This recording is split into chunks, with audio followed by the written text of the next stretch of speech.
I am Dr. Vyjayanthi. I head the fertility services at KIMS Fertility Centre, which is at the Krishna Institute of Medical Sciences. Today, we will take a look at some of the common causes of female infertility.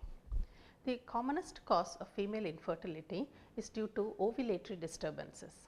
When women have regular menstrual cycles, they are ovulating. However, a proportion of the women present with irregular menstrual cycles, which can vary somewhere between 6 weeks to 2 to 3 months, and some women do not have a cycle unless they take a hormonal tablets to get a withdrawal bleed. These women have ovulatory disturbances. A great proportion of the women who present with irregular cycles do have a medical condition called PCOS or polycystic ovarian syndrome. Some women present with irregular menstrual cycles varying between 6 weeks to 2 to 3 months. A small proportion of the women do not have cycles unless they take hormonal tablets to get a withdrawal bleed. All these women do have ovulatory disturbances. A significant proportion of these women who present with irregular menstrual cycles do have a medical condition called PCOS. Women with PCOS, apart from having irregular menstrual cycles, also have facial hair, disturbing facial hair, and some of them are overweight or obese. So, this condition called PCOS arises mainly because of hormonal disturbances. In these women, the male hormone called testosterone can be slightly high, leading to all these issues.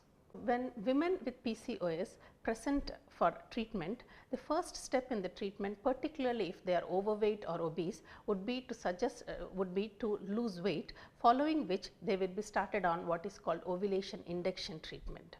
The first step in the ovulation induction treatment would be with hormonal tablets, failing which we put on hormone injections called gonadotropins in order to facilitate the egg growth and ovulation. But the good aspect of this is that once these women achieve ovulation, they have a very high chance of getting a pregnancy. The second common condition which causes female subfertility is because of tubal blockage.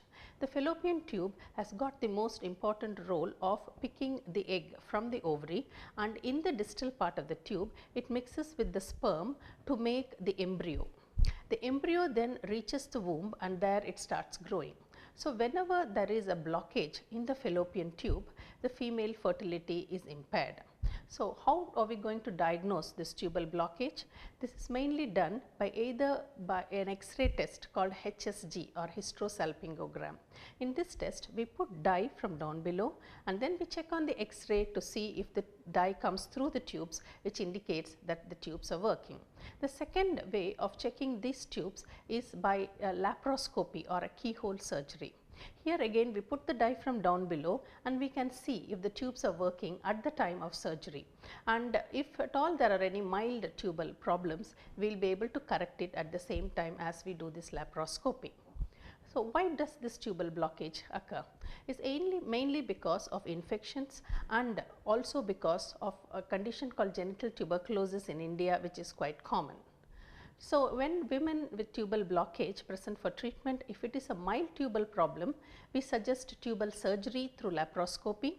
However, if the tubal block is moderate to severe, then surgery would not be the best option. In this woman, the most prudent thing would be to do is to go with what is called IVF or in vitro fertilization, commonly known as test tube baby. So, the next common cause which we see as causing female subfertility is a condition called endometriosis. Endometriosis is a medical condition where the lining of the womb, just as being shed as menses, also goes through the tubes and it can deposit on the ovary and other pelvic organs, causing inflammation and scarring. This is a very common condition which we see with infertile women, and in this and in women with endometriosis, the main problem is an alteration in the tubo-ovarian relationship. The distal end of the tube, which usually sits over the ovary, is no longer in approximation with the ovary when women have endometriosis. The tube and the ovary relationship is altered, causing subfertility. So, how are we going to diagnose endometriosis? When some of the women with endometriosis also develop cysts in the ovaries, these ovarian cysts can be picked up with ultrasound. However, the diagnosis of endometriosis is mainly done at the time of laparoscopy or keyhole surgery. In women with mild endometriosis, we are able to release the scarring at the time of surgery or laparoscopy, following which we suggest IUI or intrauterine insemination as the first treatment option. However, when women have severe or moderate stage endometriosis, then post laparoscopy we suggest IVF or in vitro fertilization as the treatment option. The common cause of female subfertility we see particularly in cities is age related fertility issues. So, what do we mean by this? As the female age increases, the fertility declines. The peak fertility in the women is in the early 20s, and from that point of time it starts declining, more so when they reach 30 years of age, and dramatically it starts declining when one reaches 35 years of age. So, the women should be aware that fertility declines as the age increases, and this is important and it is important that women are aware of this when they want to postpone a pregnancy. Why is this happening, that fertility declines as women's age increases? This is mainly because all women are born with a fixed number of eggs, what we call as an ovarian reserve, and this reserve starts declining even during childhood and puberty and in their early 20s, and it reaches a critically low level when a woman reaches 35 years of age. Commensurate with this decline in the ovarian reserve, the female fertility also declines. So, when women delay a pregnancy, they can usually find themselves at an age, particularly the early 30s or even worse late 30s, when they want a pregnancy, they are not able to achieve one, mainly because of the advanced age, leading to a natural decline in fertility. One another condition called unexplained infertility, which we see commonly in about 1/3 of the couples who present to us with fertility treatment. In couples with unexplained infertility, the baseline tests namely the semen analysis in the male, and in the female the ovulation test and the tubal patency tests are all normal. Still they are not able to achieve a pregnancy. This condition is called unexplained infertility. So, unexplained infertility as such does not mean that there is no problem, it just tells us that these 3 baseline tests are normal.